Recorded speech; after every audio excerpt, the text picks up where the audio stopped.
Pemirsa apa kabar? Saya Jonathan membawakan Warta Berita PTS tanggal 29 Oktober. Intensitas Kongre telah meningkat menjadi taifun skala menengah pada pagi ini dan semakin mendekati perairan lepas pantai Tenggara Taiwan. CWA akan mengeluarkan peringatan laut paling cepat menjelang sore ini. Lingkaran badai akan mulai menyentuh daratan pada Kamis dini hari dan hujan lebat akan menyelimuti seluruh Taiwan serta akan berlangsung hingga Jumat dini hari.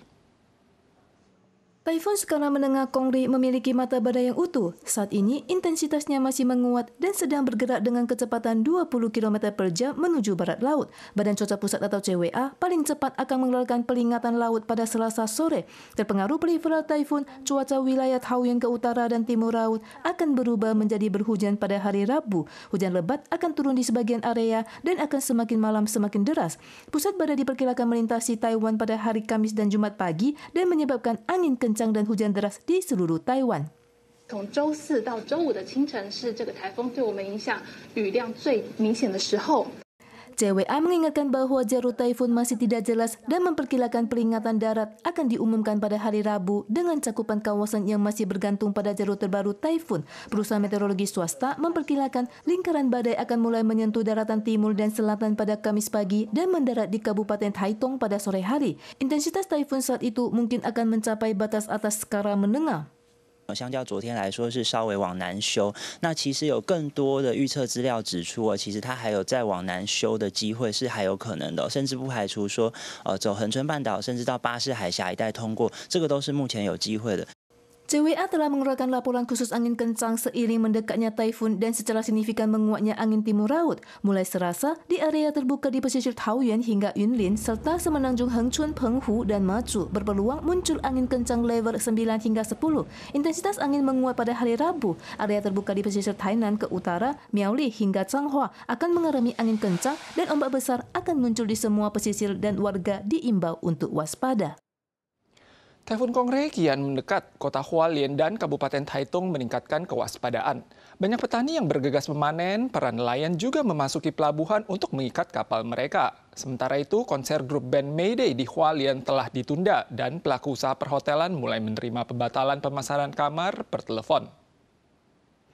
Konser band Mayday yang semula dijadwalkan berlangsung tanggal 3 November di Tongtamen, Hualien terpaksa diundur seiring mendekatnya taifun dan operator hotel telah menerima beberapa pembatalan pemesanan kamar. Namun, Asosiasi Perhotelan mengingatkan pembatalan sebelum diumumkannya peringatan darat mungkin akan dikenakan biaya jaminan sebesar 50%.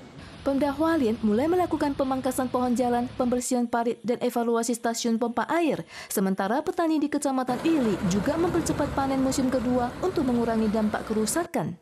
台风来了会造成倒伏，倒伏之后泡水，泡水严重一点的话会烂掉或发芽。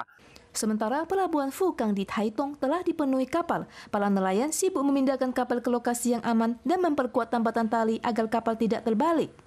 Seiring mendekatnya taifun, sebagian petani mulai panen padi musim kedua di distrik Hopi, Tainan yang sudah berbunga 70% dengan jadwal panen pada pertengahan November. Tindakan ini diambil karena khawatir bencana yang dibawa oleh taifun Gaimi akan terulang.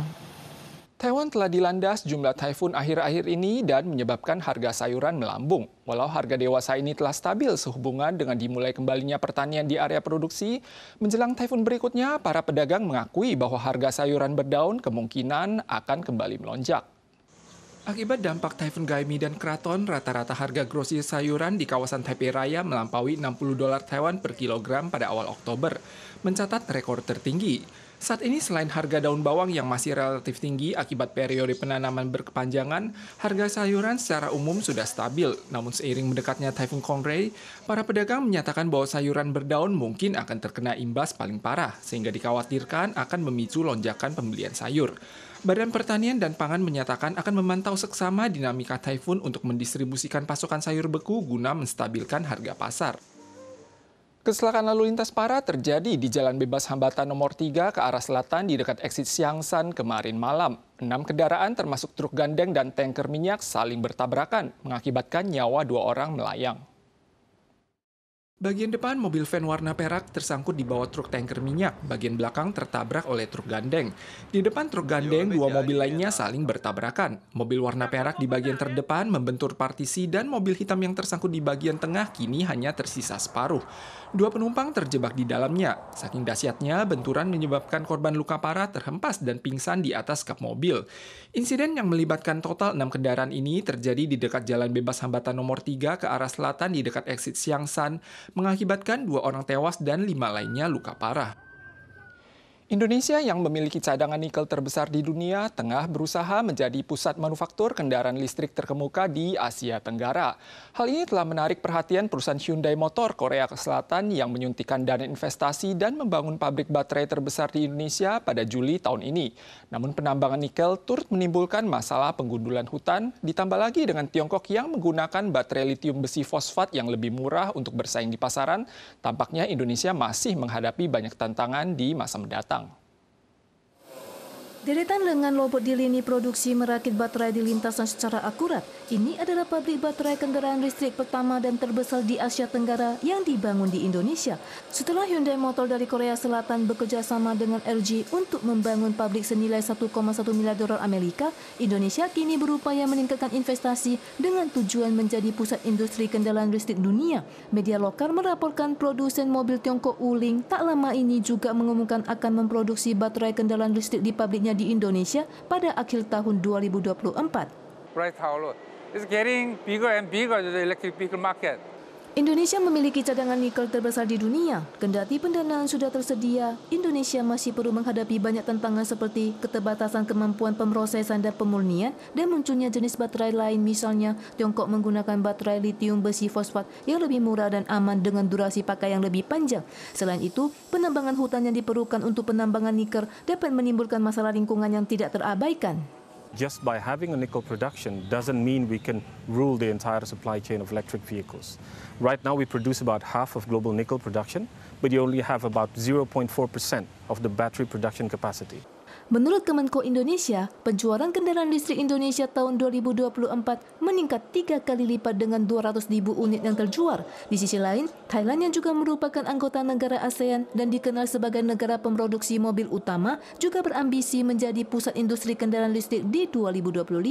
Thailand yang menjual 76.000 kendaraan listrik murni pada tahun 2023 akan menjadi pesaing kuat Indonesia. Pemirsa sekalian, sekian Warta Berita dari PTS. Berikutnya, mari kita saksikan lomba pompon regata di Belgia. Kita susul lagi di lain kesempatan. Sampai jumpa.